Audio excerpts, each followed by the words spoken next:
What up, everybody? So I'm here with another review video. I know I said I was going to do Black Museum, but a lot of things have been happening, and I'm really working hard on being consistent with my YouTube review channel, and I know I need to work hard on that and manage my time better.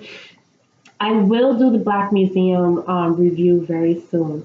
But unfortunately, Black Panther came, and I have to do this review on Black Panther, and then I will definitely get on Black Museum, Black Panther, Black Museum. Anyways, so I want to do my review in four different sections, and each section will have its own video. Because I know if I try to do all four within the time frame, my review will be over an hour long, and I really don't want to do that. Um, so I have my notes. I should separate my notes from my review from my journal, but yeah, I have the soundtrack to Black Panther playing. So let me lower it because I want you guys to really hear me. Okay, so my review is going to be broken in four different parts. The first one is Black women in Black Panther. I've watched so many review channels on YouTube, reviewers reviewing Black Panther, and I agree with them when they said that T'Challa was the least interesting character in his own movie, and there were so many other characters that sort of overshadowed him, and most of the characters that did were the Black women in the movie, from General Okoye, Nakia, and of course Princess Shuri. Everybody loves Princess Shuri. And I just love the roles of the Black women in Black Panther. So I will have a review video that will talk specifically on the Black women in Black Panther. And I've mentioned them: General Okoye, Nakia, Princess Shuri, and I can add Queen Mother Ramonda, even though she wasn't really in the movie for a long period of time, but she had her own role to play. The second one that I also want to talk about is T'Challa versus Killmonger. Now, I've seen, like I said, I've watched a whole bunch of other YouTube reviewers reviewing Black Panther, and there's one thing that sort of annoys me. A lot of people comparing T'Challa to Martin Luther King and Killmonger to Malcolm X. T'Challa and Killmonger are nothing like MLK and Malcolm X. T'Challa is all about isolating himself, isolating Wakanda from the rest of the world, while Martin Luther King is all about integrating, bringing people together. T'Challa is not about that life. Yeah, he's not about that life. Well, until the end of the movie, we see him wanting to help the rest of the world. But yes, I don't think T'Challa at all is like Martin Luther King. Whereas Killmonger, a lot of people are comparing Killmonger to Malcolm X, and I think Killmonger is far from Malcolm X, because Killmonger is, yes, Malcolm X has that infamous saying, by any means necessary, but Malcolm X would not kill his own in order to bring forth his agenda. Killmonger is willing to do that. And one problematic characteristic that Killmonger does have is that he kills, we see that he has this violence towards women, specifically Black women, and nobody has really picked up on that. He shot his girlfriend.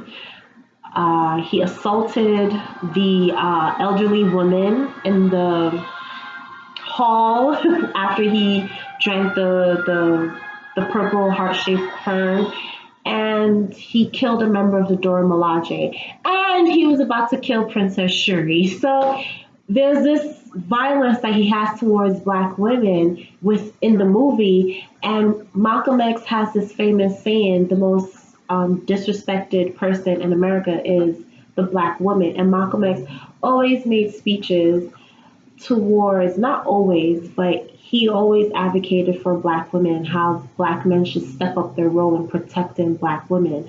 Another another saying that Malcolm X had was towards black men is no other race of men will respect you, black men, if you continue to disrespect your own woman, the black woman. So there's absolutely no way Killmonger is like Malcolm X. Um, in that regard. So I'm going to have a video going in depth on T'Challa and Killmonger. Black women and black men. That's the third other. My bad. Black women and black men. I think one of the things that can be taken away from this movie is the positive relationship that black men and black women have towards each other, and specifically in Wakanda, specifically within the royal family of Wakanda. T'Challa has such an amazing relationship with, with the four respective women that are in his life that were shown in the movie. There was no is that even a word? No woman belittled T'Challa. T'Challa did not belittle any of the women. There was just this positive relationship, and they were working together, hand in hand with each other. And I think this is something that black men and black women can learn from. And then the last one, and we're kind of seeing that there's a revolution in the African continent. But the last one that I want to talk about is the potential of African countries. That's going to be my last one, because I know I'm going to have to do a lot of research within that.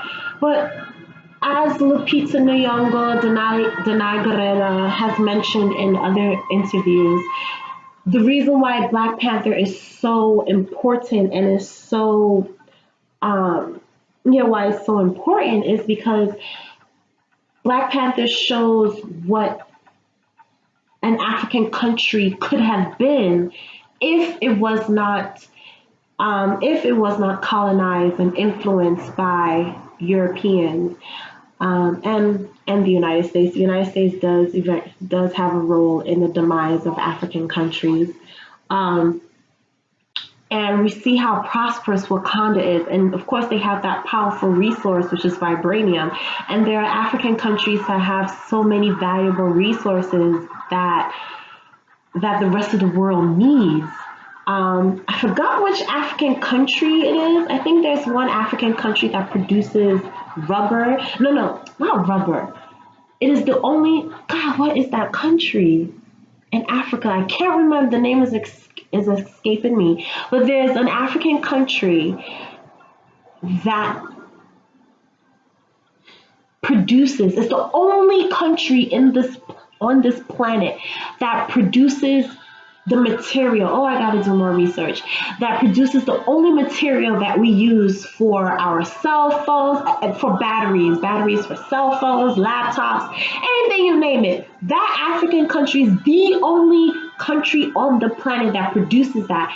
And there's a lot of harmful conditions in which the people within the African country work under to dig and to obtain this resource. I will do more research to get more information. It's escaping my mind. I remember I watched a video on it, a small documentary on it.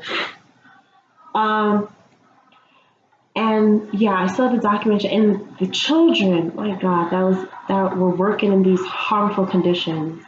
It's just horrible. So yes, so this movie shows the great potential that African countries could have had without the interference of Europe. And like I said, there's a small revolution that's going on the African continent. I'm not going to put it all on Black Panther because I'm sure this is something that was building up and that has taken years to get to. Already, 44 African countries have signed some sort of a trade agreement for them to finally trade with each other. And it shocked me. I never knew that African countries did not trade with each other. That boggles my mind. But yes, they're coming together. Only 44 African countries have decided to come together and start trading with each other. I even read another article. Oh God, what were the two African countries? See, this is why I say when I make this fourth video of the potential of African countries, I have to do a lot of research. Two African countries are going to get rid of border lines or passports. Oh God, am I saying it right? Basically, you don't need a visa. There you go. You don't need a visa to go into this other African country. And it's two African countries that are doing it. I can't, and it's two neighboring countries. I can't remember what they are, but I read that article and the names are escaping me right now, and I hate that. And then in South Africa, the South African president is taking the farms away from white farmers and giving it back to the actual South Africans. So there's a huge revolution that's going on in the African countries. Um, and yes, and I will talk about that as well. So thank you so much. So those are the four topics that I'm going to talk about, and I will try to release them once a week. Um, so yeah, so thank you, and I will see you next time. Bye.